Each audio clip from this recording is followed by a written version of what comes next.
جب ہمارا چھوٹا سا گروہ وہاں پہنچا تو ویکا ذرا اکڑ کر سامنے سے گزری، جو اس کی واضح علامت تھی کہ ہم نے ان کی حدود میں مداخلت کی ہے۔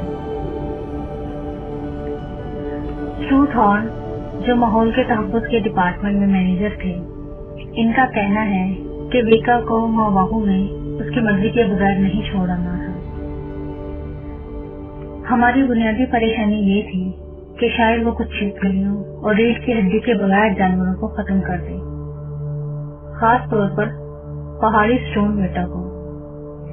ریلے اور ایڈی، جنہوں نے ماحول کے تحفظ کے متعلق ماوری کے نظریے کو اپنایا، یہاں ہر جزیرے پر جا کر مقامی پھلوں کے درخت لگائے۔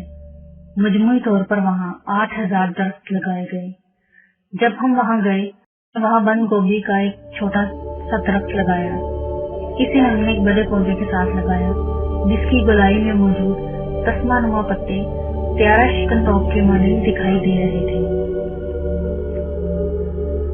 اسٹار برسٹ کے جامنی اور سیاہی مائل پھول خوشنما پھولوں کے درختوں سے لٹک رہے تھے۔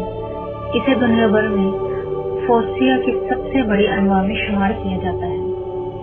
وہاں کوہائی کے درخت بھی ہیں جن کی ڈالوں پر کیلے کے گچھوں میں مانند پیلے رنگ کے پھول ہیں۔ جیسے ہی ہم ماؤ کے گرد چلنے گئے تو چٹانوں بیٹھنے کی قدرتی جگہوں پر ہمیں چھوٹے سے پرندے پیٹومکس اور منوکا نامی پھلوں کے درمیان اڑتے لکا کبوتر دکھائی دیے۔ بیل برڈ، مترنم آواز میں گانے والے پرندے، توت کے نشے میں مست نیوزی لینڈ کے جنگلوں میں پائے جانے والے کبوتر، کیورو جو ہمارے سروں کے انتہائی قریب سے گزرتے۔ اب تو جزیرے پر پرندوں کی زندگی بھی پھل پھول رہی ہے۔ ریلی نے فخر سے کہا کہ یہ تحفظ و بقا کے لیے کام کرنے والی ٹیم کی کوششوں سے ہوا ہے۔